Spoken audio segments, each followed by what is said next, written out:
आज का वचन लूका 5:16। लूका 5:16 एक बार फिर से पढ़ देंगे। लूका 5:16। परंतु वह जंगलों में अलग जाकर प्रार्थना किया करता था। परंतु वह जंगलों में अलग जाकर प्रार्थना किया करता था। कौन? प्रभु यीशु मसीह। कहाँ प्रार्थना किया करता था? जंगलों में अलग जाकर। तो एकांत की प्रार्थना, अकेलेपन की प्रार्थना।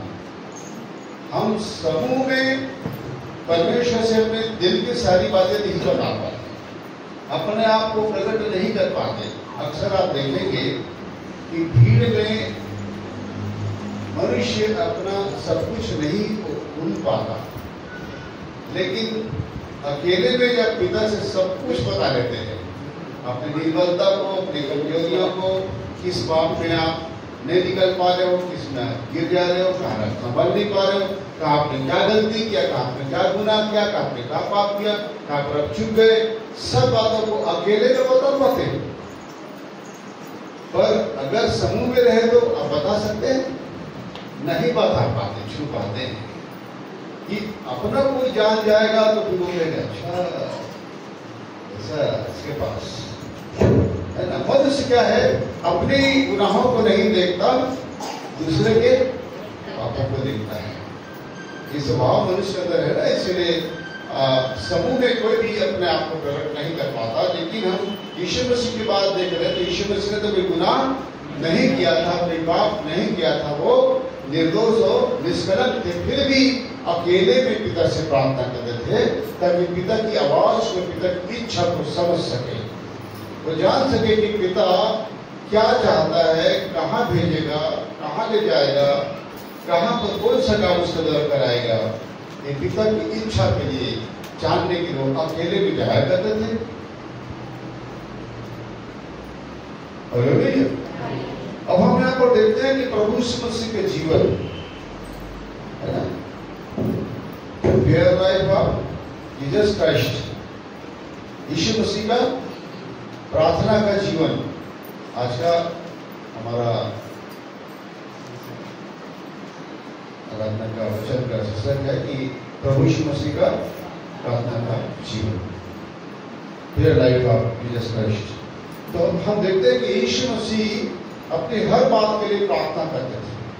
बिना प्रार्थना के कोई काम नहीं किए, बिना प्रार्थना के, बिना पिता की इच्छा के कोई भी काम नहीं किए। इसीलिए तो उसने यूहन्ना 17 में कह पाया कि जिस काम के तुमने भेजा था, मैंने उस काम के लिए, उस काम को पूरा करने के लिए महिमा किया, तब तो कह सका ना।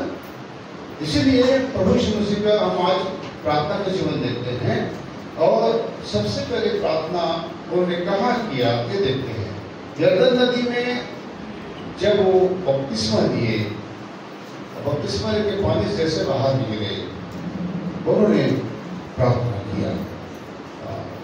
लूका 3:21। जब सब लोगों ने बपतिस्मा लिया और यीशु भी बपतिस्मा लेकर प्रार्थना कर रहा था तो आकाश खुल गया और पवित्र आत्मा शारीरिक रूप में कबूतर के समान उस पर उतरा और यह आकाशवाणी हुई, तू मेरा प्रिय पुत्र है, मैं तुझसे प्रसन्न हूँ। हाँ, जब सब लोगों ने बपतिस्मा लिया और यीशु भी बपतिस्मा लेकर प्रार्थना कर रहा था तो आकाश खुल गया। अब यहाँ पर सवाल आता है कि यीशु मसीह को बपतिस्मा लेने की क्या जरूरत है? यीशु मसीह को बपतिस्मा लेने की क्या जरूरत थी? वो तो परमेश्वर है, परमेश्वर से निकला हुआ परमेश्वर है, पुत्र परमेश्वर है। फिर उसे बपतिस्मा की क्या जरूरत है? बपतिस्मा तो पापियों को लेना है ना, पाप के लिए मत करके पापियों को लेना है ना। वो क्यों लिए? वो क्यों लिए? किससे बपतिस्मा लिए? वो यूहन्ना से, यूहन्ना बपतिस्मा लिए। क्यों लिए? ये हम देखते हैं कि उनका बपतिस्मा लेना इसलिए बहुत जरूरी था, जो कि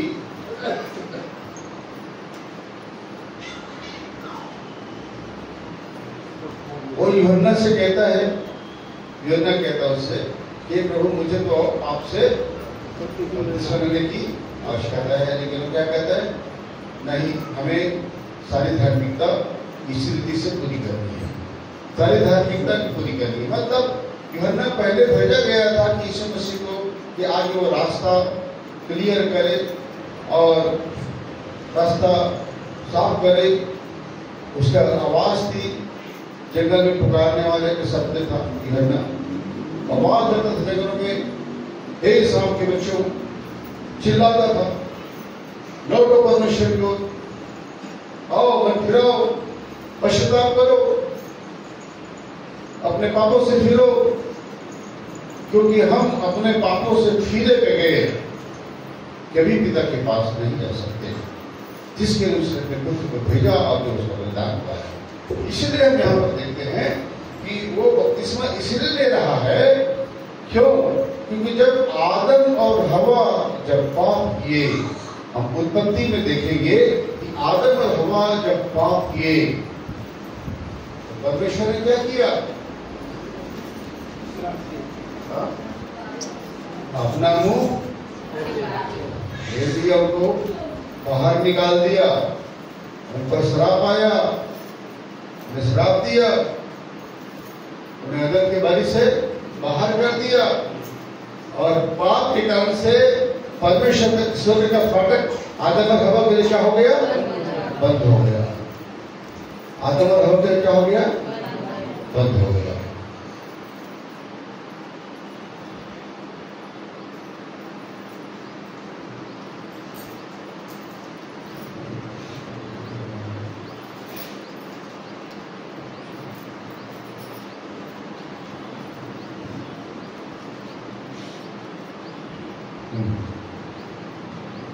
भाई राजकुमार आओ तो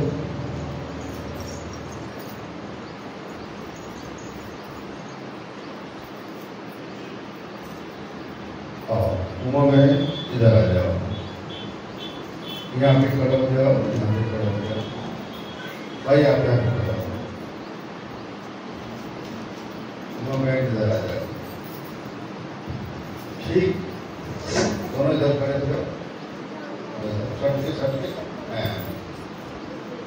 ये ठहरे आदम और हवा, में आपको समझाने के लिए बता रहा हूँ, ये ठहरे आदम और हवा, पति पत्नी, हकीकत में दोनों क्या है? पति पत्नी है। आप प्रभु ने कहा, वचन लिखा है कि जिसे परमेश्वर जोड़ा उसे मनुष्य अलग, ये दोनों पति पत्नी, जिसे परमेश्वर ने कहा।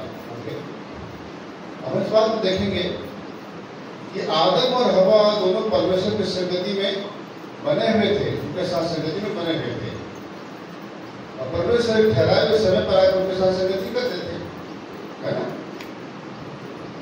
और उनको क्या आदेश दिया गया था कि तुम सब वृक्षों का फल खा सकते हो, लेकिन यहाँ पर जो भले और बुरे के ज्ञान का पेड़ का फल है उसे तुम मत खाना, यदि तुम उसको खाओगे तुम्हारी मृत्यु हो जाएगी। यही था ना? पुलिस से पूरी जानती इस बात को कि वो भले बुरे के ज्ञान उसके पेड़ के फल खाने से उनकी मृत्यु हो जाएगी।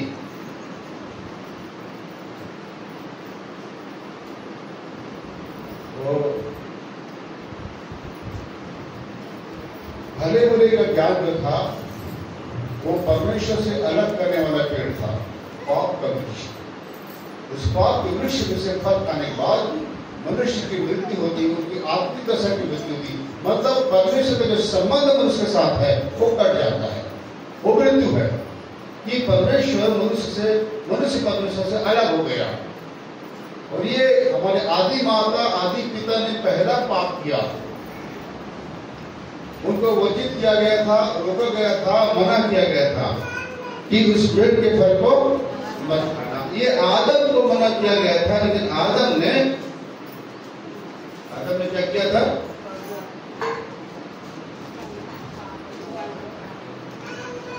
आदम ने हवा को बता दिया। उत्पत्ति 2 अध्याय में थोड़ा सा एक पद पढ़ लेंगे, अब उत्पत्ति 2 अध्याय लगेंगे।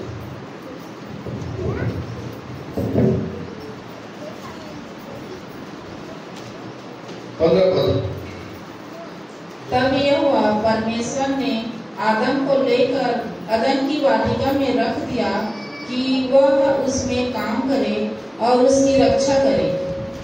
और यहोवा परमेश्वर ने आदम को यह आज्ञा दी, तू वाटिका के सब वृक्षों का फल बिना खटके खा सकता है, पर भले या बुरे के ज्ञान का जो वृक्ष है उसका फल तू कभी न खाना, क्योंकि जिस दिन तू उसका फल खाएगा उसी दिन अवश्य मर जाएगा। हाँ, जिस दिन तू उसका फल खाएगा उसी दिन अवश्य मर जाएगा। ये आज्ञा थी। क्या आज्ञा थी? भले बुरे के ज्ञान का जो वृक्ष है उसका फल नहीं खाना, नहीं खाना। लेकिन हम देखते हैं कि एक दिन हवा अकेली घूमने निकल गई, जब दोनों साथ साथ चला करते थे, जहां भी जाना साथ, घूमना साथ, सब साथ। लेकिन एक दिन हवा अकेली ही विचरण करने के लिए चली गई, तो क्या हुआ? उस दिन वो उस पेड़ के पास कुछ तो बात थी, कुछ बात हुआ भी थी। आदम भले उस पेड़ को निहारता नहीं होगा, इसलिए शैतान को मालूम था कि आदमी बड़ा कठोर है, आदमी बड़ा कठोर है और ये इंसान जो है मेरी बातों में नहीं आएगा, फल तो खाने को मनाऊंगा, ये नहीं खाएगा। लेकिन स्त्री जो है जरूर आंख इधर लगाती है पेड़ की तरफ, क्योंकि सुंदर था, उसका फल सबसे सुंदर था। सुंदर कैसे था? देखिए प्रियो, पाप का फल सबसे सुंदर ही होता है कि नहीं? तभी तो आगे पाप भी मिलता है। इस बात को ध्यान रखिए। पति अपनी पत्नी को छोड़कर अगर पाप में गिरता है किसी के साथ, तो अवश्य है कि वो जो है, जो उस पुरुष को पाप गिराती है, उसी पत्नी से ज्यादा ही सुंदर होगी या फिर ज्यादा चालाक, ठीक है, या फिर ज्यादा चालाक, हाव भाव वाली, बड़ी अदा वाली, कई प्रकार की अदा दिखाने वाली, वो उसको आकर्षित कर देती है। तभी वो अपनी पति को छोड़कर पाप में गिर जाता है। उसी प्रकार पत्नी अगर किसी को लुभाने में आती है, तो अवश्य है कि वो उसके पति से ज्यादा सुंदर होगा या ज्यादा आकर्षक होगा, या फिर उसकी बातें लुभावने वाली होगी, तब जाकर वो पाप में गिर जाती है। तो पाप का जो फल है वो सबसे ज्यादा आकर्षक होता है, इसीलिए मनुष्य उसमें जाके गिर जाता है। बार बार उसको स्मरण में आता रहता है, उसकी तरफ देखता रहता है अंदर से कि वो गिर जाता है। इसी प्रकार उस पेड़ के फल को शैतान को क्या करता है? जब हवा से बात करता है तो इस पेड़ के फल को और आकर्षक बनाता है, और आकर्षक और आकर्षक। आप जिसकी तरफ देखोगे ना, शैतान उसको ज्यादा आकर्षक करता है, ज्यादा आपका मन खींचने लगता है। उसके पास है ये चीज।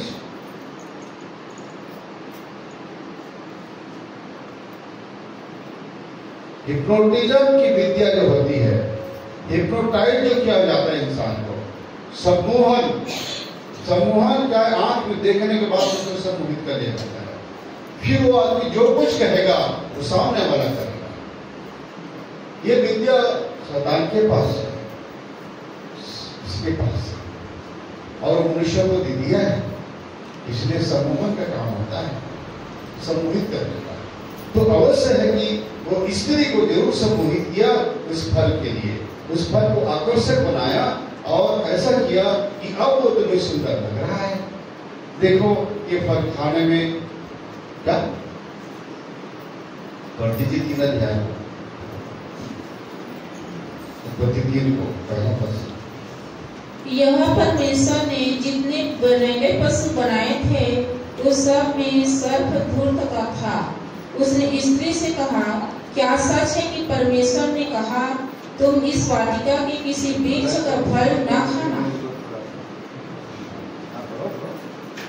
स्त्री ने सर्प से कहा, इस वाटिका के वृक्षों के फल हम खा सकते हैं, पर जो वृक्ष वाटिका के बीच में है उसके फल के विषय में परमेश्वर ने कहा है कि न तो तुम उसको खाना और न उसको छूना, नहीं तो मर जाओगे। क्या कहा? नहीं तो मर जाओगे। ना तो खाना ना उसको छूना, ना उसको छूना, नहीं तो मर जाओगे। स्त्री को एक और शब्द बता दिया था ना, अरे तो छूना भी मत, खाना दूर की बात है। परमिशन आगे दिया था मत खाना, और आदम ने और आगे दे दिया हवा को छूना भी मत। क्या स्त्री थोड़ा उत्सुक होती है ना, हर बस जाके छू सकती है? क्या कहेगा शैतान? अरे खाने को नहीं बोला, छू के तो देख ले। इधर हवा लोग बैठी हैं, हवा लोगों को जब जाते हैं ना कपड़ा की दुकान में, मस्त ये फर्स्ट क्लास सूट है अभी का, दुकानदार कहते देखिए ना, देखने में थोड़ी पैसा लगता है, मैडम देख लीजिए, ये एक सेट दिखाता है। मैं भी इनको लेके जा रहा था, दुकान की तरफ नजर जा रही है, मिलन क्लॉथ स्टोर की तरफ देख रहे हैं। दुकानदार कह रहे मैडम आपके लिए लेटेस्ट आया है, आइए देख लीजिए। मन तो भरा है, लेटेस्ट आया है, आइए ना, आइए ना देख लीजिए, आइए ना, आइए सब भी आ रहे हैं, आइए खींच लियो। लेना नहीं लिया जाए, नहीं आइए ना सब, तो नहीं मत देखिए, बहुत दिन के बाद आप लेना। उनको कह रहे मैडम थोड़ा लेटेस्ट साड़ी है, बहुत अभी डिजाइन का, आपको दिखा देख लीजिए, देखने कुछ नहीं होता।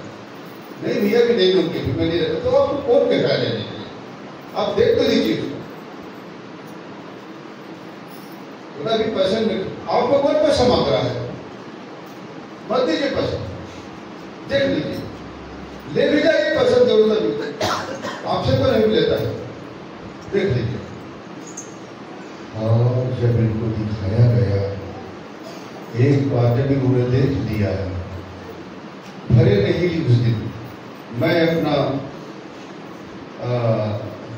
बटवा टटोल रहा था कि कहीं ये फंसा न दे, और जब भी कोई कहता देख लो तो मेरा दिल थक से करता, देख न ले, है ना, ये देख न ले। और हवा लोग बहुत चीजों को देख लेती, क्षमा करो ना बहनी, इधर बहुत बहन लोग बेटी लोग बैठे, लेकिन बहुत जल्दी वो ठेला वाला आता है ना, क्या हाँ, तो मैं उसको अदर की बाट कर कहता हूँ, और उसमें हवा खींच के चली जाती है। हवाएं, हवा का मतलब होता है जीवन, ठीक है ना। तो देखी तो है, ली नहीं है, लेकिन घर में आके बार बार आंख में इसको दिख रहा है, बिक न जाए, वो बिक न जाए, और ये उसको बाद में जाकर दे देती है, छुपा करके बाद में दे देना, मैंने ले जाऊंगा, बाद में पेमेंट करेगी है, पर छुपा के ले ली है, मुझे तुरंत दिखाती भी नहीं।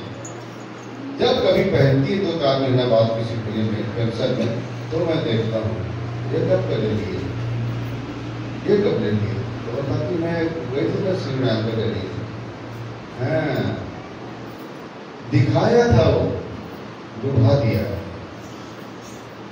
ऐसी हमारी आदि माता लुभाने में आई हवा, और जब उसने क्या कहा, फल की सब क्या प्रशंसा किया,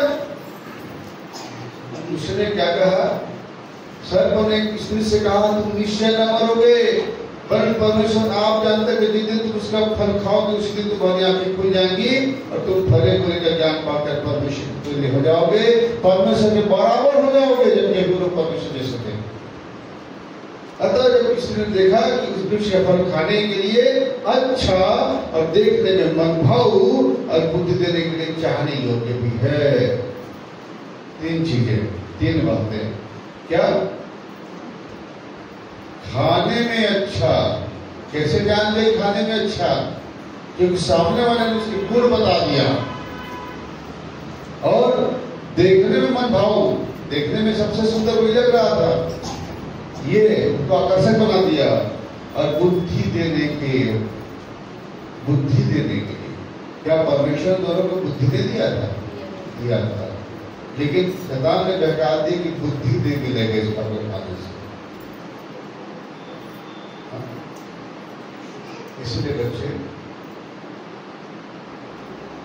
अभी एक बेरोजगार आदमी कॉलेज के आगे जाके अपना कुछ पहन के कपड़ा पड़ा साधु टाइप में या थोड़ा वो टाइप में बैठा के बैठ जाता है और बहुत सारा ताबीजों में उसमें भूसा भर के, है ना, ले जाता है उसको और बच्चों को बोलता है अरे जब मैं स्कूल गया इधर आगे थोड़ा किसी जगह पर, और कहता है कि पास होने वाला जो ताबीज पहनेगा वो फेल नहीं होगा।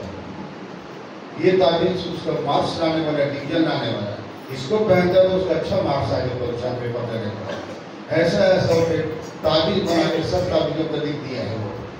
बच्चे आकर्षक कहते हैं इधर पास तो वो नहीं होना है, इसमें तो डिवीजन आएगा, पैसा थोड़ा ज्यादा जरूर है, इसके बाद ज्यादा पैसा उस ताबीज को लेता है, इसके पास कम पैसा, कम से कम पास होने का, फेल होने का डर तो है, पास होने का। इस प्रकार से वो बेरोजगार आदमी बहुत सारा ताबीज बेच के पैसा कमाने में चला जाता है।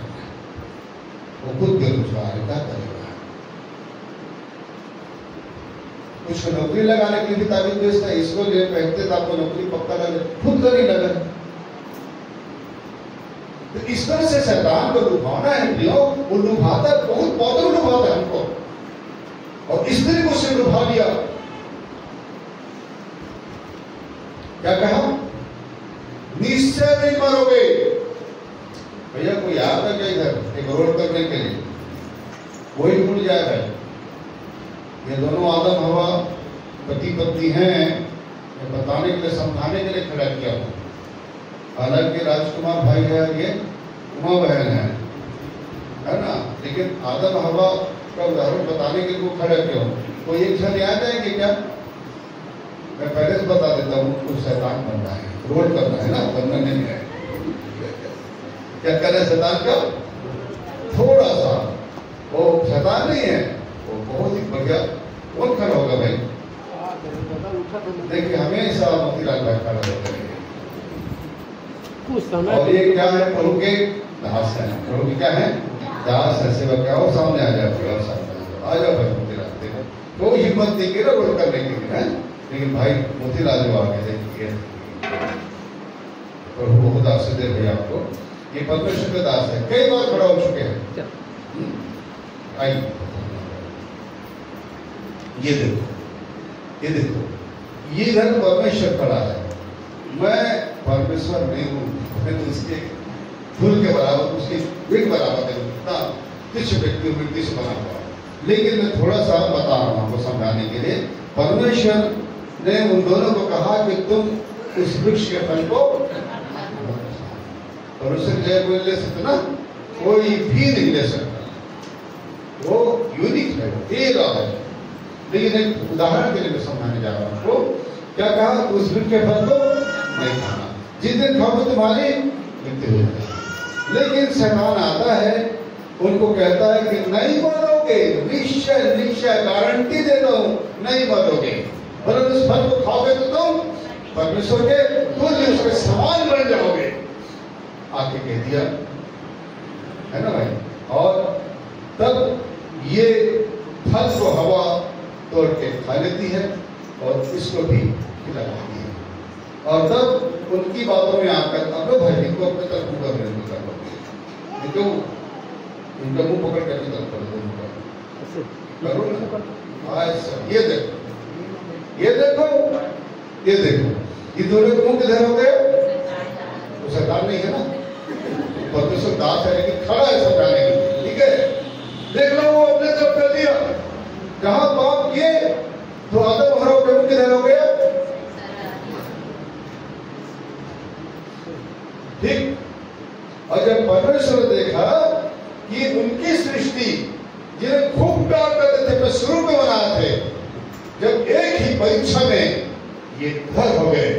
यही बात तो मैं अपने वो देख रहा हूं, जितने भी तैयार करता हूं सेवक एक ही परीक्षा में चल गए। एक परीक्षा। गोल्ड ग्लोरी 3 बार से शैतान परीक्षा लेता है एक दास का। गर्ल मतलब व्यभिचार, गोल्ड मतलब रुपया पैसा धन, तीसरा ग्लोरी मतलब पद प्रतिष्ठा सम्मान और अभिमान। ग्लोरी कहते हैं सारे उसको एक बार गिर के प्रणाम करिए, सारे सृष्टि सारा जगत को सब कुछ सब कुछ धन वैभव ग्लैमरस सब कुछ दे दो। ग्लोरी है। तो ये जब हो गया, जब शैतान को अपनी तरफ कर लिया तो परमेश्वर क्या किए? परमेश्वर ने तुमको क्या कर लिया? ये देखिए ऐसा हजारों साल तक चलता रहा है और परमेश्वर मनुष्य को बात करने के लिए अपना भविष्यता चुनता था। उनको बोलता जा उनसे बोल दे, जा उनसे बोल दे, ऐसा मुंह है। और परमेश्वर फिर से इनको अपनी तरफ करने के लिए अपने पुत्र को यीशु मसीह को दुनिया में भेजा। एक स्त्री के गर्भ से वो पैदा हुआ और इस पृथ्वी पर आकर मानव के कर्मों को, उनके दंडों को, उनके पापों को, उनके गुनाहों को, उनके श्रापों को अपने पर उठाकर क्रूस पर चढ़ गया और क्रूस पर चढ़ करके पिता से कह रहा है कि पिता इन्हें क्षमा कर, इनका दंड मैं अपने पर उठा। और जैसे उसने क्रूस पर प्राण त्यागा, क्षमा मांगा, लहू बहाया, उनका लहू जैसे स्वीकार करते हैं, पिता फिर से अपना मुंह इनके तरफ कर लेता है और ये लोग अपना मुंह पिता की ओर कर देते हैं। इधर ये यीशु मसीह के आने के बाद ये संभव हुआ कि दोनों पिता की ओर गए। अगर यीशु मसीह नहीं आते तो ये दोनों किधर रहते? इधर और पिता इधर। इसीलिए यशायाह 59 कहता है कि तुम्हारे पापों के कारण से वो अपने मुंह से छुपाया है कि वो सुनता नहीं। तुम्हारे पापों से उसके मुंह से छुपा है कि वो सुनता नहीं। उसने प्रभु छुपाया आदम और हवा के पापों का, नहीं सुनता कितना पुकारने पर। इसलिए तो बोलते हैं कितना पुकार भगवान नहीं सुनते, नहीं सुनता हो। ऐसा होता यीशु मसीह जब आया, परमेश्वर के पुत्र जब आया, उसने अपने बलिदान के द्वारा, अपने मारे जाने के द्वारा, लहू बहाने द्वारा इन दोनों के मुंह को क्या कर लिया? इधर कर दिया। ये लोग पश्चाताप करके उसके लहू के द्वारा। यही नहीं 2000 साल बाद इनकी संतान का मुंह इधर हुआ। जिनका आदम और हवा के संतान का मुंह इधर हुआ 2000 साल बाद। समझ लेना, जब इधर हुआ तो जब परमेश्वर जो उनके संतान को मुंह कर रहे हैं तो शैतान क्या कर रहा है? अपना पीठ इधर कर रहा है, चला जा रहा है। हालेलुया। भाई बहुत बहुत धन्यवाद आपका। आप लोगों के दास हो, आपको खड़ा हो गए और समझाने के लिए, ठीक है ना? ये दोनों भी आदम और हवा नहीं है, आज के लोग के संतान है, लेकिन एक समझाने के लिए इनको मैं अब आ रहा है समझ में। तो यीशु मसीह का प्रार्थना का जीवन आपको समझाने के लिए मुझे इसको समझाना पड़ा। अब आप समझिए कि प्रभु यीशु मसीह एकांत में क्यों प्रार्थना कर रहे हैं। अब समझिए यीशु मसीह एकांत में क्यों प्रार्थना कर रहे हैं। पिता की इच्छा आज क्या है?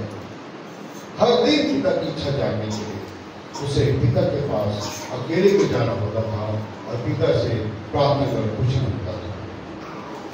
वो बताते थे कि आज तुमको जगह मिलेगा, आज तुमको अंधाधिकारी मिलेगा, आज तुमको पापड़ी स्थिति मिलेगी।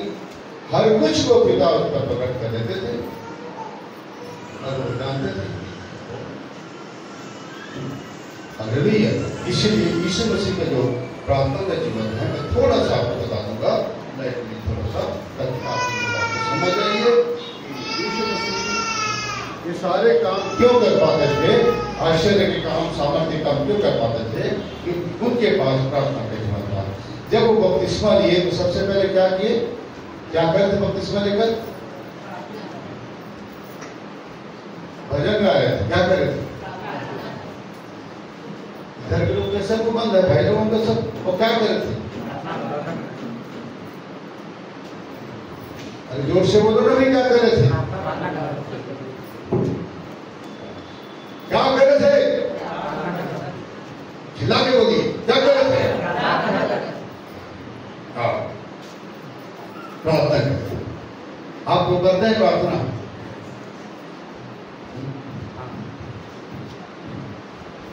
हर बात में बहनों का आवाज तेज रहता है, फटाफट उत्तर आता है, भाइयों से कुछ नहीं आता। यर्दन नदी में जब पवित्र बपतिस्मा लिए तो इसने बपतिस्मा लिए, उन लोगों का मुंह उधर है, उन लोगों का मुंह उधर है, शैतान की तरफ है, पिता का मुंह इधर है। अब बपतिस्मा के द्वारा वो पहले तो बोलता पिता को कि पिता इसको क्षमा कर, और जब क्षमा कर लेता उनका दम उठा लिया, पिता इधर मुंह करता है। पुत्र जब इस पृथ्वी पर आया है तो पहला बपतिस्मा इसलिए लेता है। उसके बपतिस्मा लेते ही आकाश खुल गया। जो परमेश्वर ने आदम हवा के लिए जो फाटक बंद किया था, वो फाटक खुल गया। किसने खोला? यीशु मसीह ने। वो खुद बपतिस्मा लिया। जहां जहां आदम को पाप किया, जो जो काम आदम को करना था वो यीशु मसीह को करना पड़ा। आदम को बपतिस्मा लेना, हवा को लेना है, यीशु मसीह लिए। आदम और हवा को जिस कब्र में जाना है, यीशु मसीह गए। आदम और हवा को जिस कब्र संभालना था वो मरे, जो खून उनका बहना था ये बहाए। आ रहा समझ? इसीलिए वो हमारे लिए बपतिस्मा लिए और आकाश खुल गया उनके बपतिस्मा लेते। पता थी क्या था सर? पिता ने जो फाटक बंद किया है, अब जो बपतिस्मा लेगा, जो क्षमा पाकर पापों का मन फिराकर पश्चाताप करके यीशु मसीह को अंगीकार करके ये मेरे पाप के लिए आया प्रभु, मेरे गुनाह आज उठा लिया है। जब आप पुरुष पे गुनाह देते हैं और जब पश्चाताप करके क्षमा पाते पिता से, और जब बपतिस्मा लेते हैं आपके लिए फाटक खुल जाता है। केवल वो जो क्षमा पे व्यक्ति जाएगा उसी के लिए फाटक जो है वो सब खुलता है। उसके लिए खुल गया है। जैसे जाएगा, देखिए आप मॉल में जाते हैं, कई दुकानों में जाएंगे, अस्पताल में जाएंगे, जैसा गेट के पास खड़ा होते हैं दरवाजा अपने आप खुलता है, अंदर होते हैं उसके बाद अपने आप बंद हो जाता है। उसी प्रकार उस समय का फाटक है। जो उद्धार पाए, मोक्ष पाए लोग हैं, तो जैसे गेट के पास खड़े होंगे क्या होगा? गेट। लेकिन जो उद्धार मोक्ष नहीं पाए हैं, इस मसीह द्वारा वो गेट पे खड़े हो तो गेट नहीं खुलेगा। तब पूछेंगे स्वतंत्र से, भैया मेरे लिए काहे नहीं खुल रहा है? मैं तो वहां पर अस्पताल बनवाया था, मैं तो वहां पर स्कूल बनवाया था, मैं तो अच्छा दान भी किया था भाई, कुछ लोगों को खाना भी खिलवाया था, अच्छा काम भी किया था, खुल कैसे नहीं रहा? तुम्हारे पाप क्या धोए गए थे? क्या तुम्हारे गुनाह मिटाए गए थे? क्या तुमने उसको पुत्र को स्वीकार किया? हालेलुया। यीशु मसीह केवल पिता द्वारा भेजा गया मनुष्य का उद्धार के मोक्ष के लिए है। क्यों? हालेलुया। मोक्ष कहीं नहीं मिल पा रहा है ना। आदि शंकराचार्य को ने पहले कह दिया कि मोक्ष असंभव है। आदि शंकराचार्य जो सनातन धर्म का माता है, उससे पूछा गया कि मोक्ष कैसा मिलेगा, तो उसने कहा मोक्ष असंभव है, मनुष्य भी मोक्ष नहीं पा सकता। उन्होंने पूछा फिर भी आप बताइए, उपाय बताइए। उसने कहा उपाय बताता हूँ। आप समुद्र किनारे गड्ढा खोदिए, बहुत बड़ा गड्ढा, एक घास का पत्ता लो, समुद्र के जल को उस घास गड्ढा में भरते जाओ, भरते जाओ, भरते जाओ। जिस दिन वो गड्ढा भर जाएगा तो उनको मोक्ष। शास्त्रों में लिखा है भाई, मैं अपनी तरफ से नहीं बोल रहा हूँ, ठीक है ना। तो फिर वो चाहिए घास की पत्ती से वो गड्ढा भरेगा क्या? इसलिए कहा मोक्ष मनुष्य में संभव है। मनुष्य कभी भी मोक्ष नहीं पाता, वो बार बार जन्म लेता है और मरता है और वो बार बार आना जाना करता है। पुनरुपि जन्म पुनरुपि मरणम, मात्र मनुष्य का आना जाना है। वो बार बार कपड़े बदलता है, शरीर को बदलता है। आत्मा कभी मरता नहीं है, न जलाने से जलता है न काटने से करता है, वो केवल आना जाना करता है। मोक्ष नहीं पा सकता इसीलिए क्योंकि दुनिया में वो पुराने कर्मों का जो उनको भाग्य बनता है, परमात्मा भाग्य बनाते हैं, उस भाग्य को भोगने के लिए आता है। अच्छा काम तो उसका अच्छा फल मिलता है। जैसे विधायक बन गया, मंत्री बन गया, राजा बन गया, या फिर वो व्यापारी बन गया, फिर वो अच्छा लाभ हुआ या सुख मिला या वो मिला, ऐसा नहीं चीजें अच्छे कामों का। जो बुरा करता है अच्छे काम से भोगता है। बीमारी आता है, कैंसर आ गया, वो आ गया, एक्सीडेंट में मर गया, भोगता है।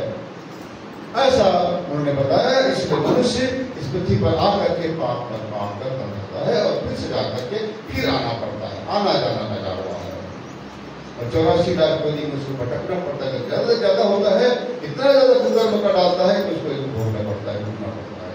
ये किया उन्होंने और ये बात शास्त्र में लिखी है। इसीलिए हम एक बात देखते हैं कि मनुष्य के लिए मोक्ष असंभव है। उस असंभव को उस परमात्मा ने, उस परम पिता परमात्मा ने उसको संभव कर दिया। एक भगवान के गर्भ में एक बालक बनाकर उससे अपने जो उसके अंश में वो निकलता है, अपने उसके अंश में निकल के आ रहा हुआ आत्मा उसमें प्रवेश करता है और वो बालक उस पृथ्वी पर आकर जन्म लेता है, मानव जाति के लिए काम करता है, बड़े बड़े आश्चर्य कर्म करता है और दिखाता है कि वो मानव जाति को उद्धार और मोक्ष की है। हालेलुया। मानव जाति को उद्धार और मोक्ष की है। इस बात को हालांकि बाइबल बताती है मनुष्य का एक बार मरना और न्याय को होना। यहूदी धर्म है, क्रिश्चियन धर्म है, मुस्लिम धर्म है, सब ये बताते हैं कि पुनर्जन्म नहीं है, पुनरुत्थान है। लेकिन तमाम शास्त्रों में लिखा हुआ है कि और नामों में। तो हम एक बात को बोलते हैं कि अगर है, आप कहते हैं, तो बिना यीशु मसीह का उद्धार आया। और प्रार्थना जीवन पहला जब उन्होंने बपतिस्मा लिया तो क्या हुआ? आकाश खुल गया। 3 काम हुआ। पहला आकाश खुल गया और दूसरा पवित्र आत्मा उसके पर आकर उतर गया, दूसरा पवित्र आत्मा, और तीसरा आकाश से हुई तो मेरा। हम भी जब लेते हैं तो हमारे भी 3 काम होता है। पहला जो फाटक हमारे बंद था वो खुलता है, दूसरा पवित्र आत्मा हमारे जीवन में जब उद्धार पाते हैं तो हमारे जीवन में पवित्र आत्मा दिया जाता है, और तीसरा परमेश्वर सब जगह पर उसका शैतान को, पूरी दुनिया को, स्वतंत्र को बता देता है कि अब से ये मेरा, ये मेरा, हर एक को बता दो ये मेरा। हालेलुया।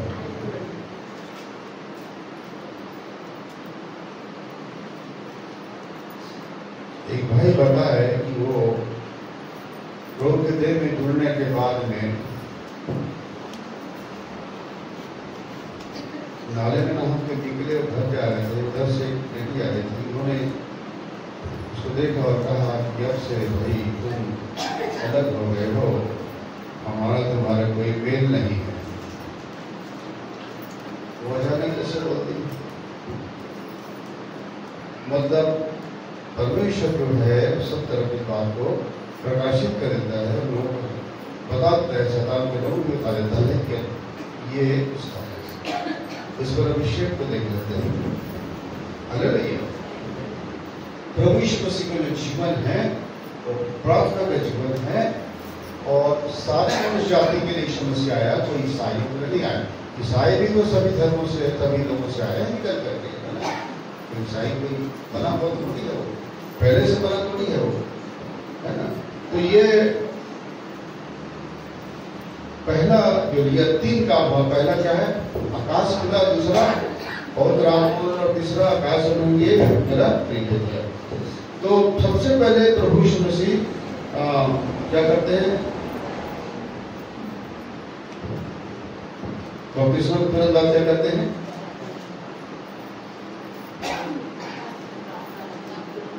प्रार्थना करते हैं। क्या कहते हैं? प्रार्थना करते हैं। ठीक है?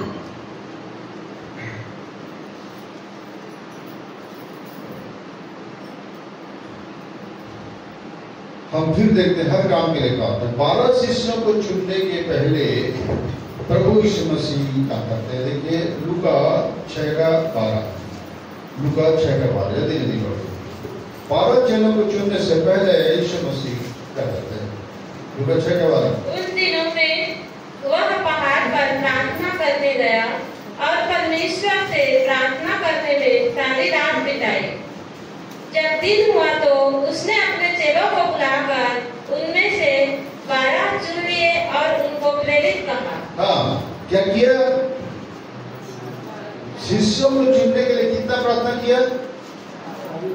सारी रात। ये बहुत बड़ा चुनाव था। 19 शिष्यों में यहूदा इस्करियोती को चुना था। यहूदा इस्करियोती को जानते थे ना प्रभु यीशु मसीह कि अगर मुझे पकड़वाएगा, वो ये भी जानते थे, पिता उनको बताते थे, ये भी जानते थे कि मुझे यरूशलेम में क्या किया जाएगा? पकड़वाया जाएगा, फिर क्या किया जाएगा? मारा जाएगा, क्रूस पर चढ़ाया जाएगा, क्रूस पर निर्गति होगी, ठीक है, और 3 दिन 3 रात में कहाँ रहूंगा? कब्र में रहूंगा, और उसके बाद में जीवित होऊंगा। तो पकड़वाने वाला को भी जानता था ये मुझे पकड़वाएगा। तो 12 चेले सुनने से पहले प्रभु रात भर प्रार्थना की। कितना? रात भर। देखिए कोई विशेष काम के लिए प्रभु रात भर प्रार्थना की। अब शिष्यों से महत्वपूर्ण प्रश्न पूछने के लिए प्रभु यीशु मसीह को एक महत्वपूर्ण प्रश्न पूछना था। क्या पूछना था? लोग मुझे क्या कहते हैं? ये बहुत महत्वपूर्ण प्रश्न पूछना था। तो उसके लिए प्रभु ने क्या किया? लूका 9:18, लूका 9:18। जब वह एकांत में प्रार्थना कर रहा था और चेले उसके साथ थे, तो उसने उनसे पूछा, लोग मुझे क्या कहते हैं? उन्होंने उत्तर दिया, यूहन्ना बपतिस्मा देने वाला, और कोई एलिया, और कोई यह कि पुराने भविष्यवक्ताओं में से कोई जी उठा है। उसने उनसे पूछा, परंतु तुम मुझे क्या कहते हो? पतरस ने उत्तर दिया, परमेश्वर का मसीह। तब उसने उन्हें चिताकर कहा कि यह किसी से न कहना।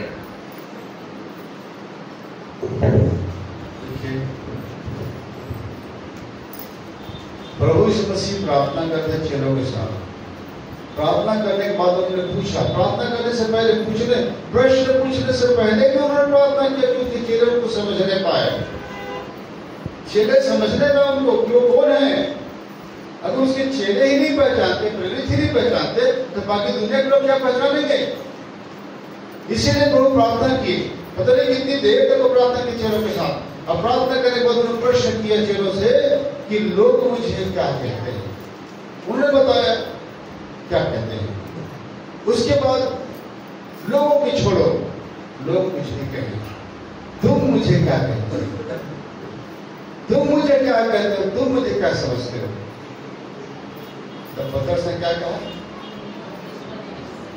क्या कहा पतरस ने? फिर पढ़ो उसको। उन्होंने उत्तर दिया कि यूहन्ना बपतिस्मा देने वाला। यूहन्ना बपतिस्मा देने वाला। पतरस क्या कहते हैं? पतरस ने उत्तर दिया, परमेश्वर का मसीह।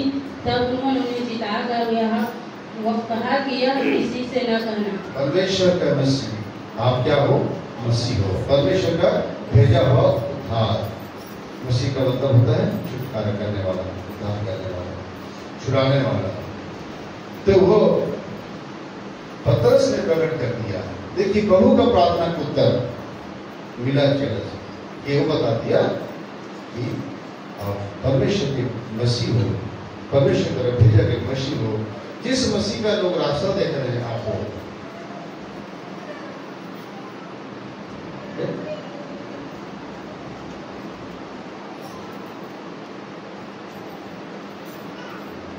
लेकिन प्रियो, प्रभु ने उनसे पूछा कि तुम मुझे क्या कहते हो। लोग मुझे क्या कहते हैं इसकी फिक्र नहीं, मुझे कोई फर्क नहीं पड़ता लोग मुझे कुछ भी बोले। उनके घर के लोगों ने क्या कहा था, इसका सिर फिर गया है तो पागल है, कुछ भी कहे लोग, उनको फर्क नहीं पड़ता लोगों से। उनको विशेष बात ये थी कि उसके चेले क्या कह रहे हैं, चेले क्या समझ रहे प्रभु, तो चेले उसको पहचान गए थे कि मसीह है। ये सबसे बड़ी बात है, इसलिए प्रार्थना किया। उसके बाद वही चेले जब पूछे कि हे प्रभु हमें प्रार्थना सिखा, हम प्रार्थना कैसे करें, हमें प्रार्थना नहीं आता। आप इनमें से बहुत बोलते हैं कि हमें प्रार्थना नहीं आता, हम प्रार्थना कैसे करें। तो प्रभु प्रार्थना सिखाने से पहले भी प्रार्थना किए, है ना, प्रार्थना सिखाने से पहले भी प्रार्थना। देख लीजिए ना, हर काम के लिए प्रभु प्रार्थना कर रहे हैं कि चेले प्रार्थना कैसे सीखेंगे बिना मेरी प्रार्थना का। इसलिए उन्होंने प्रार्थना किया। पहले लूका 11 अध्याय का पहला पद जानिए। वह किसी जगह प्रार्थना कर रहा था। जब वह प्रार्थना कर चुका तो उसके चेलों में से एक ने उससे कहा, हे प्रभु, जैसे यूहन्ना ने अपने चेलों को प्रार्थना करना सिखाया, वैसे ही हमें भी तू सिखा दे। हाँ, जैसे यूहन्ना अपने चेलों को प्रार्थना करना सिखाया, वैसे ही प्रभु तू भी सिखा दे। तो उससे पहले प्रभु प्रार्थना किए थे, समझ रहे हैं? प्रार्थना सिखाने से पहले भी प्रार्थना। हम किसी को प्रार्थना सिखाते हैं तो खुद पहले प्रार्थना करते हैं। हमारी प्रार्थना को सुन को खुद सीखने लगता है। अगर हमारा प्रार्थना आत्मा से होता है तो सीखते लोग वो खुद वैसे प्रार्थना करने जाते हैं।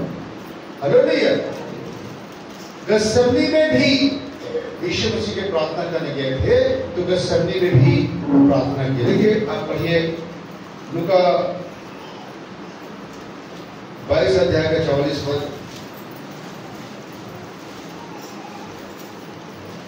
पकड़वाए जाने से पहले 22 अध्याय लूका 22। वह अत्यंत संकट में व्याकुल होकर और भी हार्दिक वेदना से प्रार्थना करने लगा, और उसका पसीना मानो लहू की बड़ी बड़ी बूंदों के समान भूमि पर गिर रहा था। तब वह प्रार्थना से उठा और अपने चेलों के पास आकर उन्हें उदासी के मारे सोता पाया और उनसे कहा, क्यों सोते हो, उठो, प्रार्थना करो कि परीक्षा में ना पड़ो। हाँ, वो अत्यंत संकट में व्याकुल होकर और भी हार्दिक वेदना से प्रार्थना करने लगा, और उसका पसीना मानो लहू की बड़ी बड़ी बूंदों के समान भूमि पर गिरा। वेदना इतना था, दर्द इतना था। देखिए क्यों, एक मनुष्य का पाप का दंड को अगर दूसरे को दिया जाए, वो कहेगा मैं तो अपने ही पाप का दंड को भोग रहा हूँ, वही काफी है, वही बर्दाश्त नहीं कर पा रहा हूँ, तो दूसरे का क्या कर पाऊंगा। अब यीशु मसीह जो है पूरे संसार के हर व्यक्ति के पापों का दंड को अपने ऊपर ले रहा था। अब सोचिए, उतना दर्द को अपने पर लेना है, उनका दर्द अपने पर लेना है, तो वेदना कैसी थी उसकी, पीड़ा कैसी थी उसको। इसलिए तो उन्होंने 3 बार प्रार्थना किया था, हो सके तो हे पिता, हो सके तो एक कटोरा टल जाए, हो सके तो एक कटोरा टल जाए, हे पिता, हो सके तो टल जाए, पर तो मेरी नहीं तेरी इच्छा पूरी हो, मेरी नहीं। अगर मुझे पिए बिना नहीं डरना है तो तेरी इच्छा ही पूरी हो, लेकिन अब सामर्थ्य जस्ट बात को बढ़ाया जाना था ना उसको।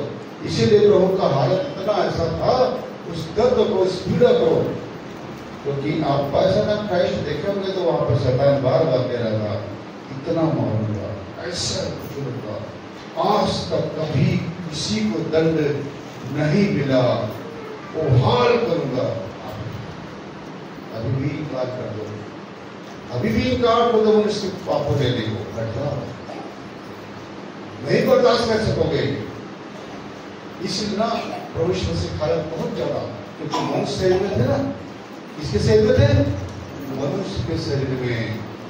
एक फांसी लेने वाला मनुष्य का हालत को देखिए प्रियो, मैं बताऊं आपको कि मुंह में काला कपड़ा लगाया जाता है, रस्सी ऊपर रहती है, रस्सी को गले में लगाया जाता है, और जब रात खींचने को होता है, खींचने से